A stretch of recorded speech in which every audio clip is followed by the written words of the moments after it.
Assalamualaikum dan selamat petang. Terima kasih kerana terus setia bersama kami di saluran berita RTM My Freeview. Anda sekarang sedang menyaksikan Pastikan Saya, edisi Rabu 16 Jun 2021 bersamaan 5 Zulkaidah 1442 Hijrah.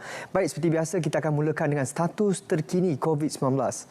Status terkini pada hari ini, jumlah kes baru yang direkodkan adalah sebanyak 5,150 kes.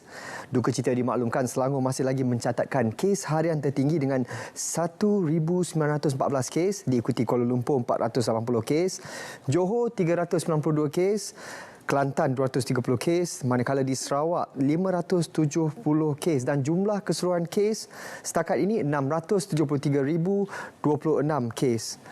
Seterusnya, setakat 15 Jun 2021 pada pukul 11.59 malam, pemberian dos 1 dan dos 2 sebanyak 215,876, dos 1 sebanyak 160,226, manakala dos 2 55,650. Seterusnya, jumlah kumulatif pemberian dos vaksin pada 15 Jun 2021 setakat 11.59 malam, jumlah pemberian dos 1 dan dos 2 sebanyak 4,900,4,109. Jumlah dos pertama yang telah diberikan sebanyak 3.4 juta, iaitu sebanyak 10.5%, manakala jumlah dos 2 sebanyak 1.4 juta. Jadi bagi mereka yang belum mendaftar, boleh mendaftar di laman sesawangvaksin.covid.gov.my. Baik, seterusnya laporan harian jumlah pendaftaran kumulatif setakat ini. Alhamdulillah, setakat ini jumlah pendaftaran sebanyak 13,837,410. Perkembangan nasional setakat ini 59.10%. Baik, kita dahulukan dengan perkembangan tentang dakwaan bahawa penerima vaksin akan mendapat kesan sampingan jika menggunakan anestetik ketika pembedahan adalah tidak benar sama sekali. Menurut Kementerian Kesihatan Malaysia, berita tersebut adalah palsu. Kementerian Pendidikan Malaysia ingin merujuk hantaran di media sosial Facebook milik Mama Mia pada 11 Jun 2021 mengenai skala grade SPM yang kini sedang tular. Adalah ditegaskan bahawa skala grade SPM yang sedang tular tersebut adalah bukan milik Lembaga Peperiksaan KPM. Skala grade SPM tersebut menggambarkan seolah-olah ianya grade permakahan sebenar SPM tahun 2020 dan boleh mengelirukan orang ramai, terutamanya ibu bapa dan calon peperiksaan sijil pelajaran Malaysia SPM tahun 2020. Hantaran tersebut mencemar imej, kewibawaan dan kredibiliti lembaga peperiksaan sebagai badan pentaksiran negara dan menggugat ketenteraman awam. Lembaga peperiksaan telah membuat laporan polis pada jam 10.31 malam 11 Jun 2021 serta laporan kepada Suruhanjaya Komunikasi dan Multimedia bagi siasatan lanjut. Kementerian Kesihatan Malaysia menafikan maklumat yang ada di dalam infografik yang tertera di kaca TV anda sekarang ini. Penggunaan gelang berwarna tidak membawa sebarang maksud bagi tahap penyakit COVID-19. Ingat, tidak pasti, jangan kongsi. Anda boleh dikenakan tindakan undang-undang jika disabitkan kesalahan menyebarkan berita palsu. Anda diminta berwaspada dengan mesin ATM kripto tidak berdaftar. Mesin juruwang automatik kripto ATM kripto adalah mesin yang membolehkan individu membeli atau menjual aset digital secara tunai, kad debit, kredit atau e-dompet. Justru orang ramai diminta agar berhati-hati supaya tidak menggunakan mesin ATM kripto yang tidak berdaftar yang boleh mengundang risiko penipuan dan pengubahan wang haram. Jika sabit kesalahan, boleh denda tidak melebihi 10 juta ringgit atau penjara sehingga 10 tahun atau kedua-duanya sekali. Mesyuarat pihak berkuasa kawalan dadah PBKD kali ke-359 semalam telah bersetuju memberi kelulusan pendaftaran bersyarat untuk kegunaan semasa bencana bagi 2 produk vaksin yang memerlukan hanya 1 dos. 2 produk berkenaan adalah Convindia Recombinant Novel Coronavirus Vaccine Adenovirus Type 5 Vector keluaran CanSino Biologics Incorporated China dan Janssen COVID-19 Vaksin keluaran Johnson & Johnson yang telah diberi kelulusan penyenaraian penggunaan kecemasan oleh Pertubuhan Kesihatan Sedunia WHO. PBKD turut meluluskan penggunaan vaksin Comirnaty keluaran Pfizer-BioNTech kepada golongan berumur 12 tahun dan ke atas. Kerajaan masih lagi membuka penyertaan kepada pengamal perubatan swasta untuk berkhidmat di Pusat Saringan COVID-19 dan Pusat Pemberian Vaksinasi PPV mengikut lokaliti berhampiran di seluruh negara. Menteri Kesihatan Datuk Seri Dr. Adam Baba berkata, penyertaan pengamal perubatan swasta itu selaras dengan pendekatan whole of government, whole of society. Justru beliau berharap penyertaan lebih ramai pengamal perubatan swasta itu dapat membantu dan mampu mempercepatkan lagi usaha kerajaan memastikan pencapaian status imuniti kelompok dan seterusnya melandaikan keluk penularan pandemik COVID-19 di negara ini. Dr. Adam berkata bagi pengamal perubatan swasta yang berminat, mereka boleh membuat pendaftaran dengan melayari portal KKM dan ke bahagian iklan pembelian perkhidmatan doktor pakar swasta dan doktor swasta secara kontrak for service dalam tempoh penularan wabak COVID-19. Pelaksanaan PICK Fasa 4 melibatkan sektor ekonomi kritikal dan ia adalah pilihan. Pekerja yang terlibat akan menerima vaksin yang dibeli kerajaan. Majikan perlu menampung kos penyediaan pusat pemberian vaksin PPV. Majikan tidak dibenarkan mengenakan caj kepada pekerja mereka. Kes demam denggi dan kematian disebabkan penyakit berkenaan menunjukkan penurunan tahun ini berbanding tempoh sama tahun lalu.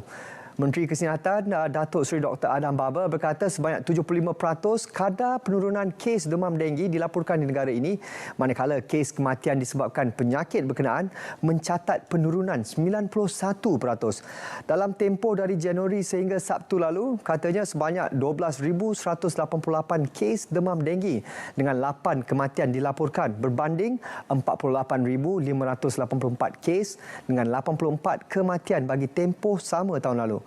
Hari Denggi ASEAN disambut pada 15 Jun setiap tahun dan ini adalah sambutannya ke-11 sejak dilancarkan pada 2011.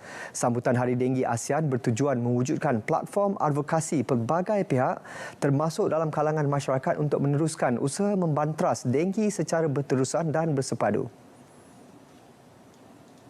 Baik, kita akan berhenti berehat seketika. Jangan ke mana-mana.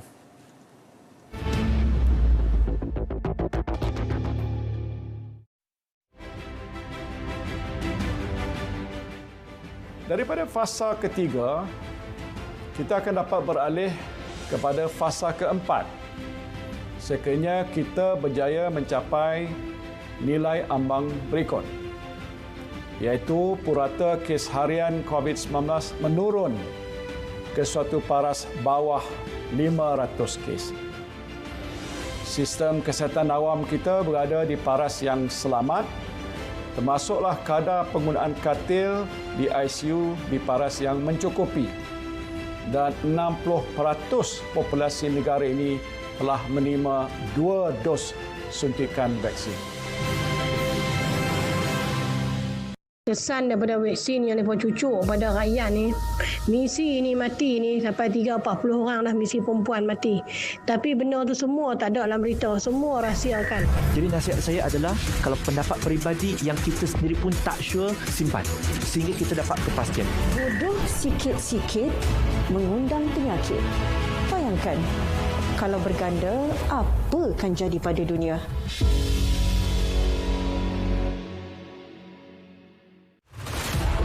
Kerja tak boleh, ekonomi tak jatuh, jalan ke mana pun tak boleh. Bila kena kat diri sendiri baru saya tahu betapa teruknya keadaan ni, betapa teruknya penyakit COVID ni. Selang 2 hari anak positif 3 orang. Tak boleh terima lah. Memang saya buat rayuan dengan doktor. Memang saya kena marah balik lah.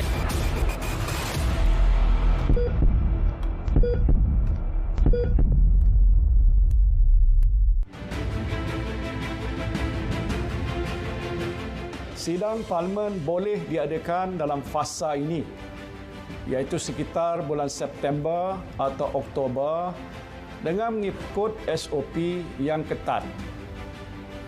Dan ini adalah pendirian saya dari awal bahawa sistem demokrasi berparlimen boleh berfungsi semula pada masa yang sesuai, iaitu setelah kes-kes COVID-19 terkawal dan kita hampir mencapai imuniti berkelompok. Saya akan terus mendukung prinsip demokrasi berparlimen dan raja berperlembagaan.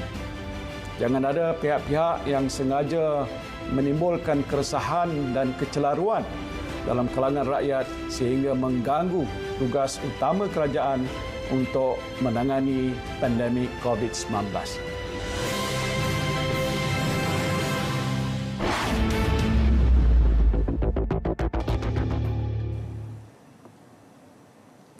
Kita bersua kembali. Jabatan Sukarelawan Malaysia rela menepis dakwaan mengatakan pihaknya menggunakan data peribadi seseorang untuk didaftar sebagai anggota secara automatik tanpa kebenaran individu berkenaan.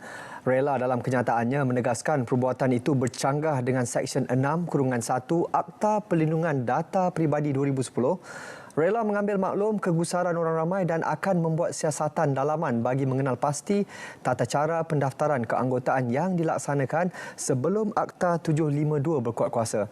Tiada kompromi terhadap mana-mana pihak atau individu yang secara sengaja memproses atau menggunakan data peribadi seseorang tanpa mendapat kebenaran individu terbabit.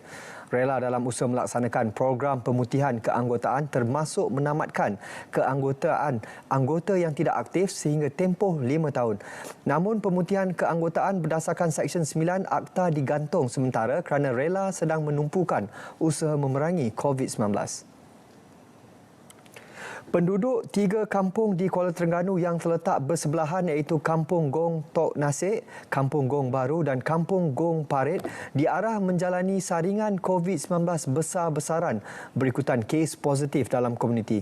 Proses saringan menyasarkan seramai 350 penduduk dikenal pasti dari kampung yang terletak dalam kawasan Perintah Kawalan Pergerakan Diperketatkan PKPD di Mukim Bukit Besar. Tindakan diambil sebagai langkah berjaga-jaga dalam usaha mencegah penularan COVID-19 yang lebih parah melibatkan penduduk ketiga-tiga kampung. Proses saringan yang bermula 9 pagi semalam melibatkan 20 kaki tangan pejabat kesihatan daerah Kuala Terengganu dan klinik kesihatan berhampiran. Sehingga kini tiada laporan kematian direkodkan melibatkan pesakit COVID-19 di kawasan terbabit. Kilang pemprosesan ayam di Bedung Sungai Petani Kedah yang tular membawa pekerjanya memakai gelang merah jambu pulang dari pusat kesihatan daerah ke asrama dengan lori diarah tutup.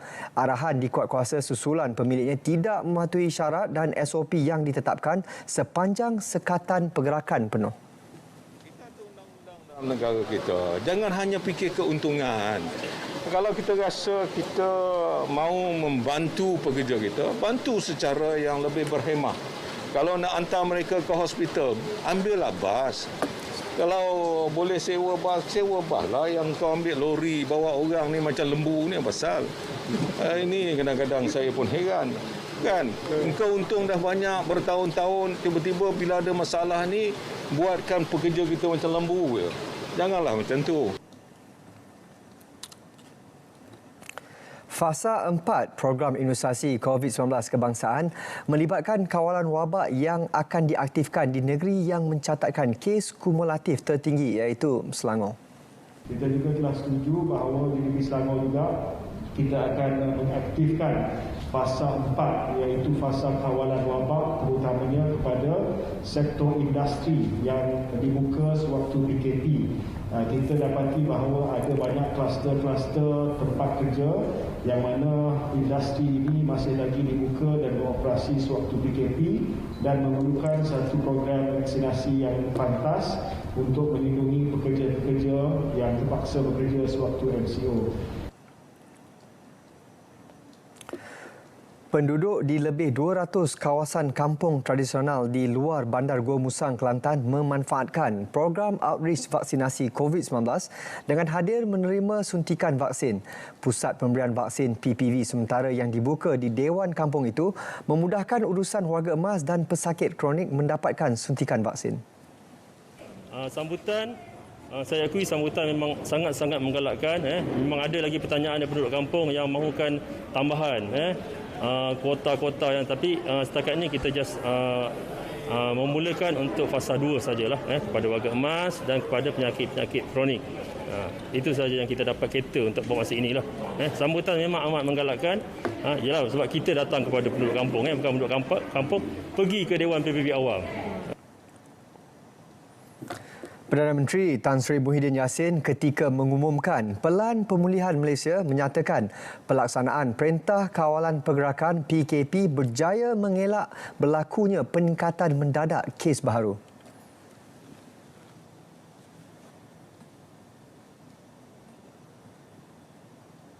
Namun Alhamdulillah, dengan pelaksanaan PKP fasa pertama ini, kita dapat menyaksikan graf jangkitan kes COVID-19 telah mula menunjukkan tren melandai dengan mencatatkan 4,949 kes malam berbanding 9,020 kes pada 29 Mei 2021, iaitu kes harian tertinggi yang dicatatkan di negara kita. Sistem kesihatan negara kita juga masih mampu untuk menampung kes-kes baru di samping mencatatkan jumlah pesakit sembuh yang tinggi. Ini menunjukkan tindakan yang diambil oleh kerajaan telah membuahkan hasil. We have avoided a catastrophe. Pelan pemulihan negara yang diumumkan Perdana Menteri diyakini dapat mengembalikan kehidupan harian biasa menjelang akhir tahun. Tan Sri Muhyiddin Yassin dalam perutusan khas petang semalam berkata, pelan berkenaan merupakan strategi peralihan keluar dari kemelut pandemik COVID-19 merangkumi 4 fasa yang bakal melibatkan pelan peralihan fasa Perintah Kawalan Pergerakan PKP secara berperingkat. Indikator yang pertama ialah keadaan penurunan COVID-19 dalam komuniti berdasarkan bilangan kes jangkitan harian. Itu yang pertama. Indikator yang kedua ialah keupayaan sistem kesihatan awam kita berdasarkan kadar penggunaan katil di wad ICU. Dan indikator ketiganya ialah tahap populasi yang dilindungi berdasarkan peratusan yang telah lengkap menerima 2 dos suntikan vaksin. Perdana Menteri Tan Sri Muhyiddin Yassin menyatakan sidang parlimen boleh diadakan semula bergantung kepada keadaan semasa. Beliau berkata demikian ketika mengumumkan Pelan Pemulihan Negara petang semalam. Baik, setiap hari Rabu kami akan menyediakan laporan khas dan pada episod kali ini wartawan Aziz Zainal Alam akan memperincikan pemerkasa tambahan dan levy. Silakan.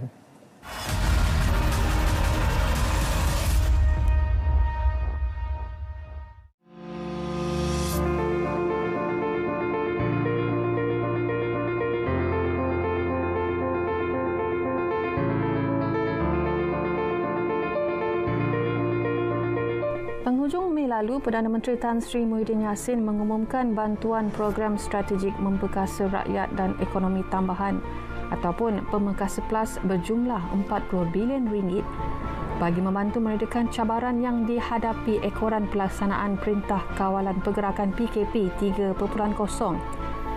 Seperti yang diumumkan, terdapat 3 matlamat utama bagi program tersebut. Namun, apa yang ingin difokuskan bagi laporan khas Pastikan Sahih kali ini? Bagaimana antara kandungan matlamat itu iaitu program subsidi upah ataupun PSU dan juga pengecualian bayaran levy mampu meringankan beban majikan serta pekerja. Program subsidi upah PSU diperkenalkan di bawah pakej ransangan ekonomi Prihatin Rakyat, Prihatin yang diumumkan tahun lalu, bertujuan untuk membantu majikan mengekalkan pekerja dengan bantuan bulanan selama 3 bulan. Pakej ini juga dikhususkan bagi majikan yang berdaftar dengan Pertubuhan Keselamatan Sosial PEKESO serta mempunyai pekerja tempatan yang berpendapatan bulanan RM4,000 dan ke bawah. Menurut Menteri Sumber Manusia Datuk Seri M. Saravanan, Kementerian Sumber Manusia melalui agensinya PEKESO berjaya membela nasib 4.7 juta warga kerja secara keseluruhan serta menyelamatkan 498,882 syarikat daripada ditutup ataupun gulung tikar melalui PSU sebelum ini. Melalui PSU 3.0 di bawah Pemerkasa Tambahan, kerajaan akan menanggung kos sebanyak RM1.5 bilion dengan had 500 pekerja bagi setiap permohonan. Lanjutan ini dijangka akan memberi manfaat kepada 2.5 juta pekerja dan lebih 200,000 majikan. Sejak diperkenalkan pada 1 April tahun lalu, PSU berjaya membantu majikan yang terkesan dari segi ekonomi akibat COVID-19 atau penutupan operasi semasa PKP supaya dapat meneruskan operasi syarikat tanpa memberhentikan mana-mana pekerja. Langkah baru Pemerkasa Plus ini akan dilaksanakan berlandaskan 3 matlamat utama seperti berikut. Pertama, mempertingkatkan kapasiti kesihatan awam. Kedua, meneruskan agenda prihatin rakyat. Dan ketiga, menyokong kelangsungan perniagaan. Dari sudut pengecualian bayaran levy, majikan yang berdaftar dengan Pembangunan Sumber Manusia Berhad akan diberi pengecualian pembayaran levy selama 1 bulan pada bulan Jun 2021. Pengecualian pembayaran ini adalah hasil usaha kerajaan bagi memberi kelonggaran dan kelegaan kepada pihak majikan yang terbeban.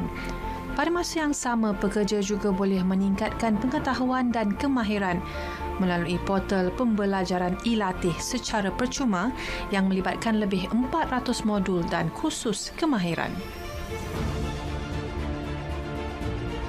Majikan yang berdaftar dengan Pembangunan Sumber Manusia Berhad akan diberikan pengecualian pembayaran levy selama 1 bulan pada bulan Jun 2021. Pada masa yang sama, pekerja juga boleh meningkatkan pengetahuan dan kemahiran melalui portal pembelajaran e-latih secara percuma yang melibatkan lebih 400 modul dan kursus kemahiran. Pakej ransangan Pemerkasa tambahan ini dilihat umpama talian hayat bagi menyokong kelangsungan hidup rakyat yang terjejas akibat pandemik COVID-19 yang semakin hari semakin melelahkan. Program kali ini juga dilihat lebih tersasar dalam usaha membantu mereka yang terjejas dengan memberi bantuan dan sokongan kewangan kepada mereka yang benar-benar memerlukan. Saya Aziz Zainal Alam dalam laporan khas Pastikan Sahih.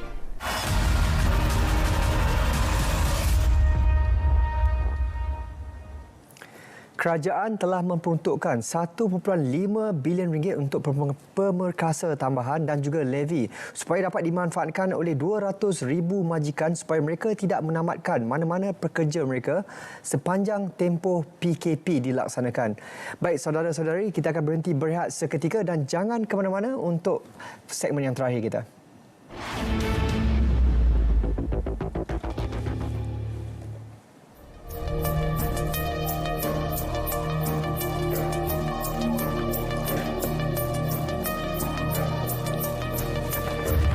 Iklan.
Kerajaan akan menimbang peralihan daripada fasa pertama kepada fasa kedua PKP bila masanya, iaitu setelah satu purata kes harian COVID-19 menurun di bawah 4,000 kes.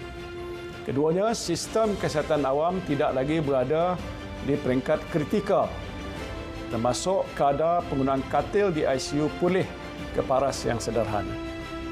Kemudian yang ketiganya ialah 10% populasi telah menerima 2 dos suntikan vaksin.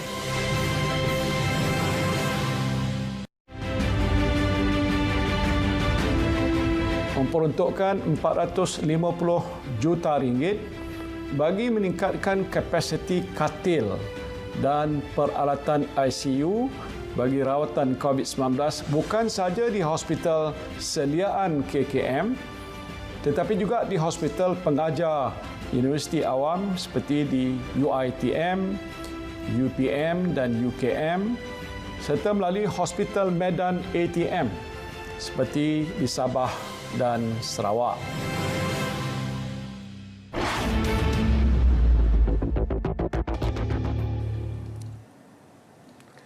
Kita bersua kembali. Jangan lupa saksikan bicara naratif pada malam ini pukul 9 malam di saluran berita RTM My Freeview 1, 2 dan 3 dan TV1 dengan tajuk Pelan Pemulihan Negara Peralihan Fasa PKP secara berperingkat bersama tetamu Rizal Hazri, Ketua Eksekutif Institut Kajian Strategik dan Antarabangsa ISIS Malaysia.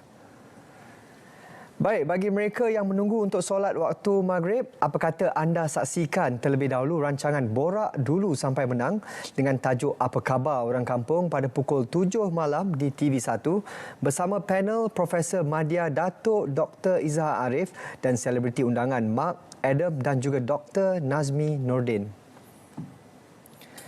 Baik, jangan lupa untuk saksikan cerita kita pada malam ini Memerangi COVID-19 episod 5 dengan topik Agenda Semata-Mata pukul 8.50 malam hanya di TV1. PPWN Terengganu dengan sukacitanya ingin menjemput anda semua untuk bersama-sama menyertai program online domain kemahiran Let's Get Healthy and Fit pada petang ini pukul 5 petang. Saya ulang, pada petang ini pukul 5 petang melalui aplikasi Google Meet. Anda boleh klik di pautan di Facebook Jabatan Pembangunan Wanita untuk terus ke official Facebook mereka dan dapatkan pautan Google Meet tersebut. Waktu operasi nombor hotline CPRC bagi menjawab pertanyaan orang ramai mengenai penyakit COVID-19 kini dilanjutkan sehingga 12.30 malam. Untuk sebarang pertanyaan berkenaan COVID-19, anda boleh telefon nombor hotline 03-888-10200, nombor seterusnya 03-881-0600 dan 03-881-0700 atau anda boleh WhatsApp 013-927-9454 atau email terus kepada mereka cprc@moh.gov.my. Baik, warga negara Malaysia berusia 15 tahun atas dipelawa untuk mengikuti bengkel deklamasi puisi dan sayembara deklamasi bertemakan Palestin. Anda boleh saksikan secara dalam talian. Dan untuk sebarang maklumat, anda boleh hubungi Urus Setia untuk maklumat lanjut. Baik, sekian paparan kita pada petang ini. Ingat, teruskan mengamalkan budaya norma baru dengan memakai pelitup separuh muka dan jangan lupa untuk mendaftar masuk menggunakan aplikasi MySejahtera di semua premis yang anda kunjungi. Bersama-sama kita mengekang penularan wabak COVID-19. Sehingga kita berjumpa lagi. Assalamualaikum dan salam hormat.